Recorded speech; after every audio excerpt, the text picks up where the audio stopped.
华尔街日报在之前已经报道，还有提到说，其实2022年，中共经济显然没有那么样的悲观，甚至他认为应该可能在整个发展的过程当中，可能不会太差。这部分到底怎么回事？2022的经济，如果我们单纯来看中国，到底我们怎么会预测它呢？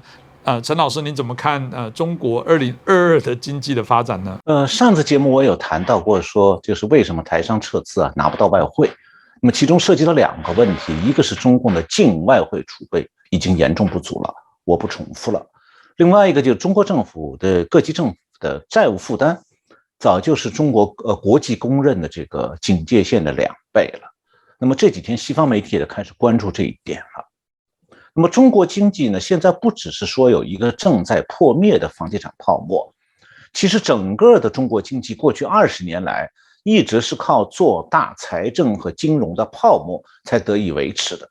那么现在一旦这个财政和金融泡沫面临破灭，中国将面临一场全面而且极其严重的经济灾难。那么现在中国的经济呢，房地产这个支柱已经崩塌了，整个经济进入了滑坡阶段。但是呢，滑坡是个漫长的过程。因为专制政府它可以采取民主国家的政府做不到的那种强制手段，因此呢，经济开始滑坡，但它并不意味着马上会崩溃，而是会拖很长时间的。我就举一个例子，这个月上海、江苏、浙江、广东、福建这些省公务员陆续收到的是减薪通知，收入呢平均下降1.5%到2.5%。那么在中国现在是公务员是大家抢破头争着考的位置。那现在公务员的好日子好像都到头了，那你可见中共的财政压力真的很大。那么这件事同时也说明呢，中共会用各种强制手段来节省财政开支，以便续他的命。所以中国经济下滑是个不可避免的趋势，我在以前节目中也讲过。大家可以试想一下，中国自认为它的实力已经可以赶超美国了，所以去年它上半年点燃了中美冷战。那么中美冷战现在是在双方进入用外交谈判来防止冲突的阶段，但这时候中共突然发现经济滑坡了，这对他在中美冷战中的谈判实力还有今后的扩军备战无疑是巨大的压力，所以可以算是屋漏偏遇连阴雨。那么正是在这个时候，台湾正在迎接国际舞台上自身角色的大转变，就是台湾已经成了多国关注的重点。那么这种角色的转变，主要是从一个过去受中共钳制，要默默耕耘国际关系的角色，变成一个很多国家主动来关心、帮助、支援。那么更重要的是说，台湾由于台湾的地理位置正好处在中美冷战的前线位置，所以它的安全对整个的东亚乃至印太地区都变得至关重要。那以前我在节目里讲过台湾在军事上对印太地区的重要性，也讲过美国的印太战略和中共的印太战略。但是最近我看过一些报道以后，感觉到说有必要把台湾在国际舞台上的重要性要纳入到民主国家印太战略这个框架来认识。美国的国务卿布林肯12月14号在印度尼西亚的首都雅加达阐述了美国的印太战略，要强化美国和印太地区伙伴的这个战略伙伴关系。那么12月1号，澳洲的有一个智库叫罗伊国际政策研究所，它的执行主席叫弗利洛夫，他和白宫的国安会印太事务协调员坎贝尔讨论了美国的印太战略以及这个印太战略与澳洲的关系。很显然的，中国现在正在成为一个越来越活跃、越来越重要的角色，但中国这个角色的扮演，同时也让越来越多国家看到了威胁。因此，围绕着世界和印太地区的和平和稳定，各国相互之间的关系已经开始了新一轮的重组。12月1号啊，这个刚才讲的澳洲那个智库罗伊国际政策研究所他举办了一个叫亚太地区运作系统研讨会。那么刚才讲这个白宫国家安全事务委员会的印太事务协调员 Kurt Campbell 应邀参加了这个在线会议。那么当时是洛伊研究所的执行主任叫做 Michael 弗利洛夫与这个 Campbell 进行了一次对谈。那弗利洛夫他是从澳大利亚的角度提出一些问题的看法，那美国呢Campbell 是就美国政府的印太战略做说明。那么这个对谈的英文内容呢，文本呢已经刊登在洛伊研究所的网站上，而法国国际广播电台的中文网呢翻译了英文版的部分内容，可以方便中文读者。那么到底美国政府所说的印太地区涵盖哪些地域和国家？为什么要划分这样的区域？那么 Campbell 是在这次谈话当中说明了，就是说所谓的印太地区就是从日本到印度尼西亚这样一个广大的地域。我们都知道，长期以来各国民众已经习惯用五大洲这个大陆地理概念来认识地球了。那么台湾呢是被视为这个东亚大陆附近的地区，但是21世纪国家之间的摩擦冲突不再受陆上各大洲的自然局限，因为海军军力的投射可以轻易的克服海洋的阻碍，构成对其他国家安全的威胁。那上个世纪发生的国家之间的武力冲突呢，多数情况下是以陆军为主角，那只有在太平洋战争中呢，是海军扮演了决定性的角色。但是21世纪里头，国家之间的武力冲突会以海军为主角。那么中国由于它正在从近海海军朝远洋海军发展，目前在印太地区是越来越活跃，这就让这个地区的许多国家都面临军事压力。那么在印太地域这个范围里头，有东亚和东南亚多个经济日益发达的国家和地区，有着维系这些国家经济安全的南海国际水运航道。那如果在这个地区发生冲突，势必影响到全球经济，因为经济全球化的供应链将遭到毁灭性破坏。因此，印太地区的和平安定就成了世界上民主国家的关注中心。也正因为如此，美国构思印太战略的时候，就把印太地区看作是一个由太平洋和印度洋连接起来的大陆国家和岛国的大组合。那美国的印太战略呢，是为了维护这个地域的安全和稳定。那么对澳大利亚来讲的话，因为印度尼西亚、马来西亚还有巴布亚新几内亚这几个国家是邻近澳洲的，所以澳洲的国家安全不可避免的和这些东南亚还有南太平洋国家的国家安全紧密连在一起了。也可以说，菲律宾、马来西亚、印度尼西亚和巴布亚新几内亚，还有澳洲的北方、东方、东北方的太平洋岛国，共同构成了澳洲国家安全的北方屏障。那么台湾呢，是日本的南方屏障，失去了这个屏障，日本的国家安全就岌岌可危了。所以日本和澳大利亚是同时意识到，面对台湾受到的军事威胁，日本和澳大利亚是必须从印太安全的这个战略的角度，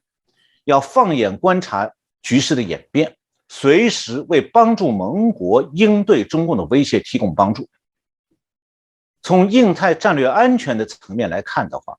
日本和澳大利亚虽然是处于印太地区的南端、北端和南端，但他们呢也是这个地区里头民主国家里军事实力最大的两个国家，又是美国的可靠盟国，所以从共同的战略安全需要出发，帮人就是帮自己。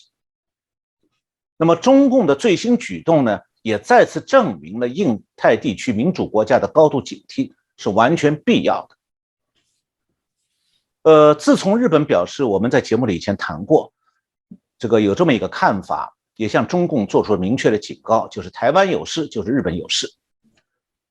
日本发出这警告以后，中共又做出了威胁日本的新举动，就是12月15号上午，在日本这个长崎，就是 Nagasaki 南面的一个叫男女群岛西面350公里的东海海域，有4艘中国海军的舰艇向东南方向航行，其中呢有航母号、辽宁号和它的护卫舰只。中共这个航母编队是16号再穿过宫古海峡，这离台湾很近的，然后进入太平洋。日本自卫队啊，这个为了监控这个中共的航母编队，出动了出云号直升机母舰来监视侦察。那在手机时代啊，大家已经习惯于从手机上看地图了，但是呢，手机地图太小，没有办法产生全局感，而传统的地球仪才是比较好的工具。那如果观察这次中共航母舰队的航行轨迹，可以明显的看出来，第一，他在对日本故意的威胁；第二，对美军展开威胁。这次辽宁号编队是从中国出发的，他是故意往日本九州南部那个海军军港佐世保方向靠近，然后把佐世保军港纳入了他航母这个舰载机的攻击航程内。然后呢，这个编队并不是说到了冲绳群岛附近就回头或者进入太平洋，而是故意沿着东北西南方向，就是他往东到佐世保靠近这个长崎，然后掉过头来朝西南走，沿着冲绳群岛的西面航行，展示出来对冲绳美军基地的威胁。他一直呢又向西南到了台湾的靠近台湾这个宫古群岛，就是离宜兰已经不远了。这个时候他又穿过宫古群岛进入太平洋，这是展示出来的美国关岛基地的威胁。然后12月19号，这支航母编队又特地的转回头到了冲绳群岛的东面，实行面向冲绳的舰载机起飞和降落。这些举动表明啊，中共并不是以威胁台湾为满足啊，他还想威胁日本和美军在西太平洋的各个基地。那么当日本向中共发出战争警告之后，中共用他的这次行动表明，他就是一个新的区域霸权，就是想威胁日本。那么他的扩军备战明显的指向印太地区，所以呢，日本和澳大利亚对中共军事威胁的警惕绝对不是杞人忧天。那也因此，澳大利亚对台海的局势现在也非常的关注。我前面刚提到这个澳大利亚智库和白宫这个国安会印太事务协调员坎贝尔这个对谈，在对谈中啊，这个澳大利亚的弗利洛夫这个指出啊，台湾地区呢是印太地区的潜在爆发点之一，因此最近成为澳大利亚的头条新闻。那么澳大利亚国防部长 Peter Dutton 说过这样一句话，说啊，澳大利亚不加入美国在海峡两岸的任何冲突是不可想象的。那么坎贝尔也同意弗利洛夫这个说法，他说，坎贝尔说，在中国在南中国海、台湾海峡两岸、东海有更多的自信行动，沿着印度边境的残暴行动，把所有这些加起来，就会看到一个更加接受风险、更加自信、更加坚定的采取其他国家会认为是胁迫性措施的这么一个中国。你看看在很短的时间内发生了多大的变化，而这在很大程度上是由中国的行动推动的。它既是对我们在中国的某些方面和政策方面，在中国的某些行动和政策方面所看到的明显焦虑，但它也是一种决心。我们对我们的未来有一个作用，就是我们要抗争。坎贝尔提到，他说过去几个月里头，一些国家直接的发表意见，包括日本、澳大利亚、英国和其他国家。那么维护台湾海峡的和平与稳定，符合所有相关方的战略利益。而且这不仅仅是个狭隘的问题，而是一个更广泛的问题，必须更直接的协商和参与。他说，我们理解他这个指台湾问题在美中关系中发挥微妙的作用，但是我们也相信，如果美国是有目的、坚定的，并在信息传递中是明确的，我们可以维护和平与稳定，并确保未来保持现状。坎贝尔还说，他说，当我所接触的几乎每一个国家，在私底下，他说我已经接触了将近100个国家。他说他们的领导层不管是谁都会说，嘿，你知道过去的5到7年在中国方面一直非常令人担忧啊。他说，无论是你知道的战狼外交等等，你知道的对澳大利亚的这个戏剧性的经济战争，所以坎贝尔最后说我相信有一个更好的方式来描述这个现象，肯定呢是他所表现出来的。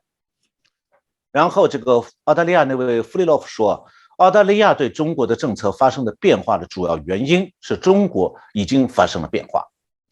中国对澳大利亚的政策发生了巨大的变化。我的意思是，你提到了，就他对 Campbell 说的，说你提到你用了经济战这个词，那么中国针对澳大利亚的经济胁迫当然是相当令人气愤的。我认为澳大利亚人对你和华盛顿的其他朋友们的评论非常感激，我们不会被孤立。我认为这给了我们信心，这只给美国给了澳大利亚信心。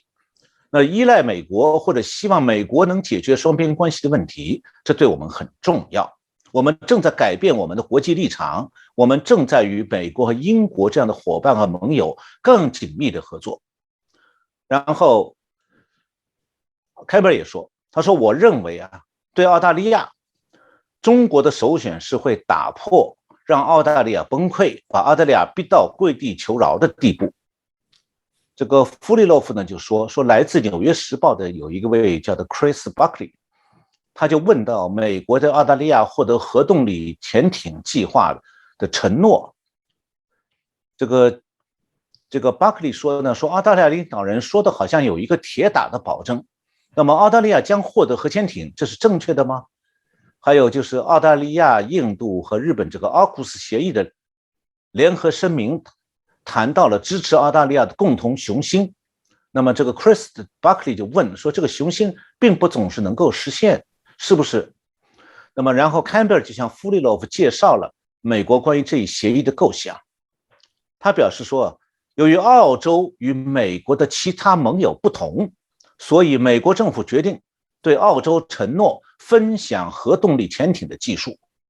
Campbell 说，这项技术是美国技术皇冠上的宝石，美国只在70年前与英国分享过一次，那么现在是在印太地区处于关键时刻的时候与澳洲分享。美国的目标是建立一个三方，就是美国、英国、澳大利亚的工作组，然后参与进来，以便保持在印太地区的威慑力，还有三方在技术和军事领域的主动权。他说，未来18个月的目标是要把我们最好的人才聚集在一起，拿出个行动计划，让澳大利亚能够尽早建造和获得核潜艇。我们现在都认识到这是一个巨大的挑战。澳大利亚本身没有核工业，然而我认为我们被澳大利亚的决心和承诺说服了。当澳大利亚下决心做一件事是很了不起的，这也是三国之间，就美英澳大利亚之间之共同的承诺。那么美国之所以为澳大利亚提供核动力潜艇的技术，帮助澳大利亚增强海军实力呢，正是为了维护印太地区南部的战略安全。由此可见，现在整个印太地区，北到日本，南到澳大利亚，台湾在中间，这3个点是印太地区战略安全的支柱。我看到美国这个国防部11月29号完成一个这个 Global Posture Review， 这个全球态势评估。那美军是要计划在改进关岛和澳洲的基地来对抗中共，而印太地区被称为美国国防战略的一个关键点。美军呢现在正在规划新的基地，以应对可能性越来越大的新太平洋战争，阻止中共潜在的军事侵略。那应对的措施呢，包括寻求更广泛的区域准入和军事合作，加强澳大利亚和太平洋岛屿的基础设施，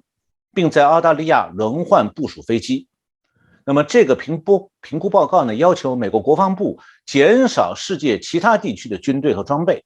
把更多的注意力放到印太地区。美军还希望大规模恢复在菲律宾的基地，也想扩大新加坡基地，目前还在寻找越南、马来西亚和印度尼西亚的基地。那么澳大利亚一直是美国的坚定的盟友，而日本、这个关岛和澳大利亚搭配形成的3个方向呢，是个3种深度的基地，是一个理想的组合。在最坏的情况下，这个即便日本和关岛基地暂时不能全力运作，澳大利亚基地也能不间断地提供美军这个持续反击的力量。那美英澳三国的这个军事联盟啊，它的核潜艇只是其中一项。美国要在澳大利亚扩建基地，是一个更大的合作项目，关系到美军在印太的整体战略布局。美军自然会全力保护驻日基地和关岛基地群，以便确保暂时正常运作。那么澳大利亚至少会部署战略轰炸机，甚至造价高昂的隐形战机，以最大限度地防止被攻击的风险。那么台湾经常讲说，台湾与其他民主国家有共同的价值观，这句话不是口水话。什么叫做民主自由价值观的认同？背后它其实包含着对台湾社会当中民主自由价值观稳定性的测试。这样的测试啊，既是对执政党和在野党的这个政治行为测试，也是对选民价值观的测试。那么这次台湾公投的结果表明啊，台湾的选民越来越成熟，他们对民主自由的坚持和体认，让盟国可以放心。那么这正是台湾在印太地区民主国家战略安全方面的社会基础和社会支撑。有了这次测试，台湾更有自信心，那么台湾走错路的可能性也就降低了。以前啊，蒋中正时代的时候，反攻大陆那个政策是会把美军啊拖进这个战火当中，这就是为什么美国不得不对两岸关系战略模糊的原因，就是要两边遏制，既防中国威胁台湾，也防台湾挑起战火。那个时候台湾呢是威权统治，价值观上呢与美国是只有经济自由上有共同点，因此美国对台湾主要是战略利益的考量。